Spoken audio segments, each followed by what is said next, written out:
Le progrès et la catastrophe sont l'avers et le revers d'une même médaille. Inventer l'avion A380, 1000 places, c'est 1000 morts. C'est pas du tout triste de le dire, c'est une réalité. C'est vrai de l'invention, quelle qu'elle soit. Inventer le train, c'est inventer le déraillement. Inventer l'avion, c'est inventer le crash, on vient d'en parler. Et le Titanic, c'est inventer le naufrage du Titanic. Il n'y a aucun pessimisme là-dedans, aucune désespérance. C'est un phénomène rationnel.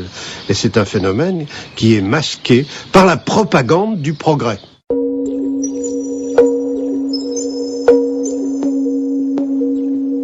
Ainsi est Paul Virilio, autodidacte devenu urbaniste et philosophe. Ne pas être dupe de la propagande du progrès.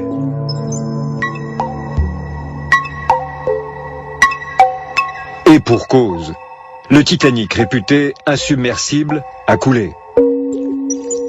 Depuis 40 ans, Paul Virilio affine sa théorie de la vitesse et de l'accident.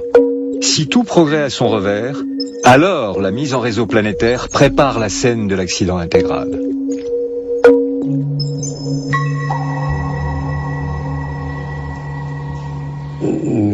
Nous sommes dans un temps accidentel, en 2 mots. Jusqu'à présent, il y avait 2 temps. Le temps des longues durées, de l'école des annales, et le temps événementiel. Les événements 1789, guerre de 14-18, bon.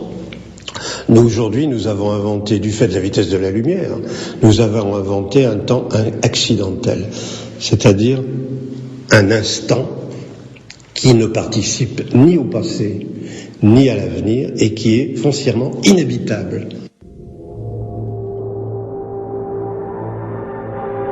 La première guerre du Golfe, succession d'instants inhabitables par leur vitesse, était un accident, car pour Paul Virilio, toute rupture dans la continuité est un accident, à commencer par la guerre. Celle-là en particulier, dont on nous disait que c'était une guerre propre, puisque les missiles intelligents ne frapperaient que des objectifs stratégiques. Propagande du progrès, si tant est que la guerre soit un progrès, et accélération de l'histoire.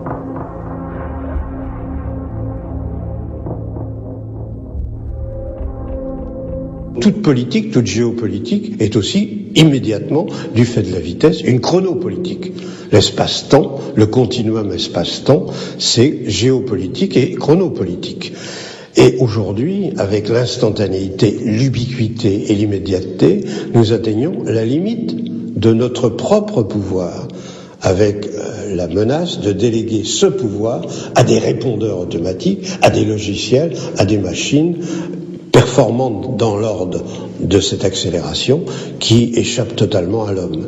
Il y a là une délégation du pouvoir, je rappelle, si le temps c'est de l'argent, la vitesse c'est le pouvoir, délégation du pouvoir à la machine.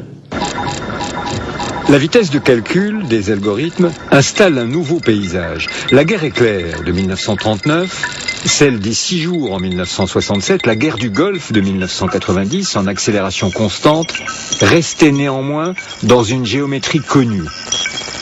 Puis a surgi le cyberespace.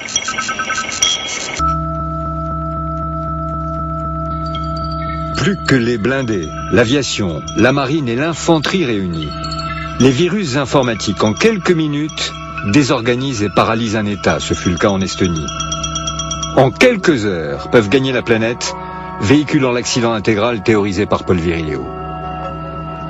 L'accident peut devenir une arme, et une arme absolue. Une arme que j'appelle la bombe informatique. C'est-à-dire qu'elle explose la connaissance. C'est un phénomène sans pareil, c'est un phénomène unique, et surtout, un phénomène qui agit à la vitesse de la lumière.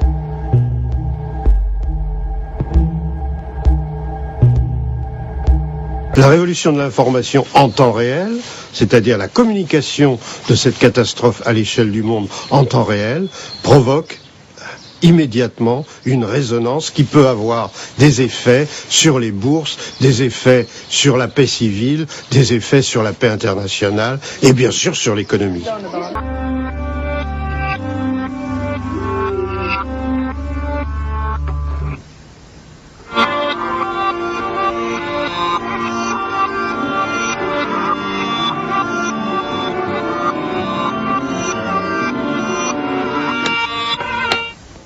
S'il peut exister une poésie technologique illustrant la meilleure part de la nature humaine, elle ne peut empêcher l'existence de la face obscure des réseaux, leur capacité à servir un projet d'asservissement.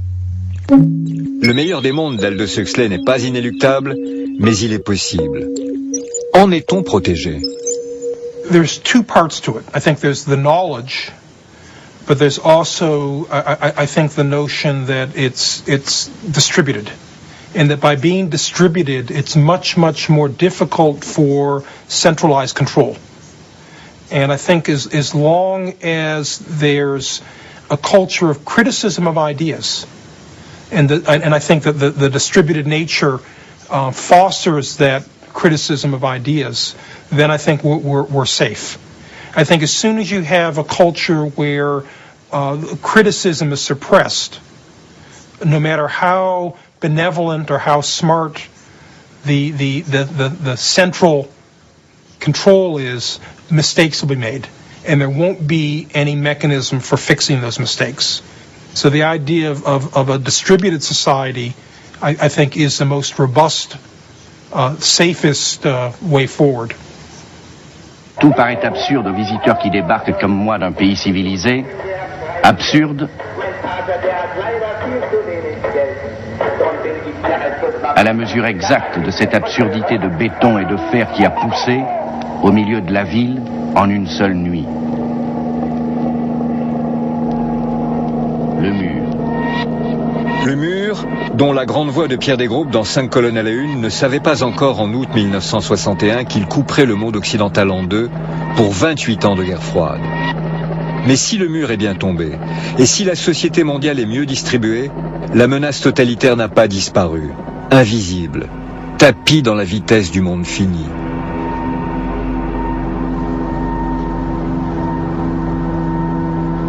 Surgissant dans la base rochelaise des sous-marins allemands de la dernière guerre, semblable à ces bandes dessinées.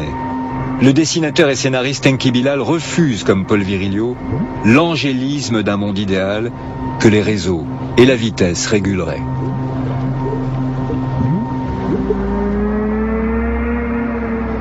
Ce béton-là a été ensuite relayé par un autre béton qui est celui qui a ceinturé Berlin, par exemple. Exactement. Ce mur-là. Et ce mur-là, quand il est tombé en 89, moi je me souviendrai toujours d'une image qui a fait le tour du monde et qui est restée l'emblème de la chute du mur, c'est Rostropovitch qui joue du violoncelle comme ça devant le mur effondré. Et alors c'était effectivement émouvant, c'était fort, le moment était fort, mais moi je me souviens très bien que j'ai eu une espèce de flash à ce moment-là en me disant mais ça, c'est le début d'une période terrible. Y avait une joie qui était tout à fait compréhensible et qui était même justifiée évidemment parce que c'est la fin d'un totalitarisme, et en même temps je me suis dit, j'ai vu le basculement dans lequel on allait passer à travers ce mur effondré, à savoir la fin des idéologies et l'entrée dans un... Tout à fait, on est passé à cette époque-là du totalitarisme d'une région du monde, la forteresse Europe, au globalitarisme de la mondialisation. Et c'est vrai que l'enfermement, le sentiment d'enfermement, le sentiment de claustrophobie, moi j'avoue que je l'ai maintenant à l'échelle du monde. C'est-à-dire que j'ai le sentiment que l'accélération... Exactement, j'ai le sentiment que l'accélération n'est plus seulement l'accélération de l'histoire, mais l'accélération du temps réel, de l'immédiateté, de l'ubiquité. On nous dit c'est le progrès, oui, mais c'est une conséquence fatale du progrès de nous enfermer dans le monde. La vitesse comme facteur d'incarcération. La réflexion de Paul Virilio est paradoxale, car sa théorie de la vitesse s'est élaborée dans la contemplation de l'écrasante immobilité des blocos. Les découvrant pour la première fois qu'ils venaient sur une plage après-guerre, l'adolescent Virilio comprend que leur fonction est de surveiller dans tous les plans de l'horizon maritime et de défendre. S'impose alors à lui que la surveillance n'est rien sans la maîtrise de la transmission. Prémonition de la société de l'information. Je dirais qu'il a peut-être un peu sous-estimé cette notion de complexité. Vitesse et complexité marchent ensemble. Pourquoi ? Parce que si on n'a pas les outils, les moyens intellectuels ou physiques d'analyser cette complexité pour pouvoir réagir avant qu'elle se désagrège, eh bien on ne peut pas agir sur elle et donc ça risque d'être la catastrophe intégrale. Mais quand vous parlez, Joël de René, de vitesse, parlez-vous de ce que nous appelons aujourd'hui le temps réel ? Alors la vitesse, c'est la précipitation qui est dangereuse. La vitesse n'est pas dangereuse parce que une entreprise qui réagit vite, une entreprise qui réagit en temps réel, elle est réactive, elle est interactive avec son milieu. Et la notion de temps réel, qu'est-ce que c'est ? C'est le fait de pouvoir réagir à une situation grâce à une information, ce qu'on appelle le feedback, avant l'échéance. Cette échéance peut être une milliseconde pour le lancement d'une fusée ou peut être 3 mois pour une entreprise. Donc je crois qu'il ne faut pas confondre vitesse, précipitation et temps réel. Et d'ailleurs, j'aime bien cette phrase que l'on voit au frontispice de certaines entreprises de la Silicon Valley. C'est écrit « Time is the devil, but speed is God ». Ça fait toute la différence. Il faudra bien reparler de la vitesse qui serait Dieu, mais s'agissant du temps qui serait le diable, attention de ne pas partir sur une fausse piste. À défaut de les sanctifier ou de les diaboliser, ne jamais confondre le temps et la vitesse. S'accélère aussi notre représentation du monde en images souvent répétitives à force d'être montrées, affichées, diffusées de plus en plus vite. Or, cette rapidité nous prive du temps de réflexion et d'analyse nécessaire à la part du vrai et du faux. Un original, une œuvre d'art, une grande musique, une architecture, elle intègre de la durée. De la durée est intégrée dans l'original. C'est comme du vertical, un axe vertical par rapport à une série de plans horizontaux. Les plans horizontaux, c'est les copies. Avec un clic de souris, on peut copier absolument tout en numérique et l'envoyer dans le monde entier. Ce qui montre d'ailleurs que information, culture et communication, c'est pas la même chose. La culture et la vraie communication nécessitent de la durée, du lien social, de la relation. Alors que la communication, l'information instantanée peut être répandue sur Internet en quelques secondes. Et c'est pourquoi je pense qu'il faut faire de sa vie une œuvre d'art. Moi, je pense ça. Je pense que la plus belle façon de gérer son temps, d'en donner aux autres, la plus belle façon d'intégrer le temps de la vie et le temps des autres dans votre vie, c'est de faire de sa vie un original. En fait, c'est-à-dire une œuvre d'art. Une telle aliénation que le monde en a tremblé à l'orée de l'an 2000. Tardivement, car l'informatique avait déjà des années d'expérience, nous avons découvert qu'une faille existait dans le système. L'ordinateur ferait-il la différence entre les zéros de l'an 2000 et ceux de 1900 ? Le bug menacé, qui aurait instantanément paralysé les aéroports, les hôpitaux, les gares, notre village global. Mais le bug n'a pas eu lieu. Pas d'accident intégral au passage du millénaire. Et si Paul Virilio se trompait ? Et quelle est donc l'histoire de sa théorie ? Quand on a été libéré, donc en 45, le premier voyage avec un cousin, c'était de prendre la Micheline, l'autorail, comme on disait, pour aller à Saint-Nazaire. J'étais à Nantes. Et donc, arrivé à la Baule, finalement, on est descendu sur la plage de la Baule. J'ai découvert la mer, cette ligne idéale que j'ai appelée plus tard l'horizon négatif. Négatif dans le bon sens, c'est-à-dire qu'il y a toujours un horizon derrière l'horizon maritime. Ça a été en même temps la découverte de ces blocos, de ces masses de béton. Il y en avait partout. Saint-Nazaire était une forteresse, il y avait une base sous-marine, et donc il y avait des blocos partout. Et donc j'ai découvert en même temps la ligne d'horizon, l'échappée belle vers